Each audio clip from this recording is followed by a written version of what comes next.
July 13ಗೆ ನಾನು vitamin A syrup Uttara Kannada district ಹಾಸ್ಪಿಟಲಲ್ಲಿ available ಇಲ್ಲ ಅಂತ ಒಂದು ರೀಲ್ ಮಾಡಿದ್ದೆ. ಆ ವಿಡಿಯೋ ನೋಡಿ ತುಂಬ ಪೇರೆಂಟ್ಸ್ ನನಗೆ ಮೆಸೇಜ್ ಮಾಡಿ ಕೇಳ್ತಾ ಇದ್ದಾರೆ, madam vitamin A syrup supply start ಆಗಿದೆಯಾ ಇಲ್ವಾ ಅಂತೇಳಿ. ನಾನಿವತ್ತು ಒಂದು ಅಪ್ಡೇಟ್ ಹೇಳಬೇಕು. ನನ್ನ ಕಸಿನ್ ಬ್ರದರ್ ನಿನ್ನೆ ವಿಟಮಿನ್ ಎ ಸಿರಪ್ ಹಾಕ್ಸ್ಲಿಕ್ಕಂತ ಡಿಸ್ಟ್ರಿಕ್ಟ್ ಹಾಸ್ಪಿಟ್ಲಿಗೆ ಹೋಗಿದ್ರು. ಅಲ್ಲಿ ಸಿಕ್ಕಿರೋ ಆನ್ಸರ್ ಏನಂದರೆ ಇನ್ನೂ ತನಕ ಸಪ್ಲೈ ಆಗಿಲ್ಲ, ಇಲ್ಲಿ ಇನ್ನೂ ತನಕ ಉತ್ತರ ಕನ್ನಡ ಡಿಸ್ಟ್ರಿಕ್ಟಲ್ಲಿ ಸಪ್ಲೈ ಬರ್ತಾನೆ ಇಲ್ಲ ಅಂತ ಹೇಳ್ಬಿಟ್ಟು. ಸೊ ಪೇರೆಂಟ್ಸ್ಗೆ ನನ್ನ ಒಂದು ರಿಕ್ವೆಸ್ಟ್ ಏನಂದರೆ, ನಿಮ್ಮ ಚೈಲ್ಡ್ಗೆ ವಿಟಮಿನ್ ಎ ಡೋಸ್ ಡ್ಯೂ ಇದ್ದರೆ ಸಪ್ಲೈ ಬಂದಿದೆ ಅಂತ ಅಸ್ಯೂಮ್ ಮಾಡಬೇಡಿ. ಹಾಸ್ಪಿಟ್ಲಲ್ಲಿ ಒನ್ಸ್ ಹೋಗಿ ಕನ್ಫರ್ಮ್ ಮಾಡಿ. Vitamin A just normal syrup ಅಲ್ಲ, ಚಿಲ್ಡ್ರನ್ಸ್ಗೆ ವಿಟಮಿನ್ ಎ ಡೆಫಿಷಿಯನ್ಸಿ ಪ್ರಿವೆಂಟ್ ಮಾಡೋಕ್ಕೆ ಇದು important. So government supply timely ಆಗಿ ಅವೈಲೇಬಲ್ ಇರಬೇಕು.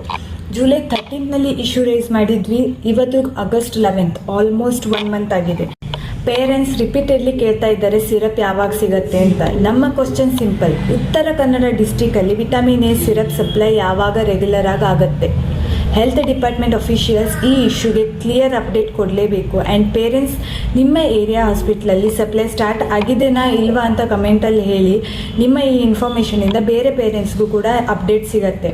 This is not about blaming anyone, this is about making sure children get what they are suppose to receive.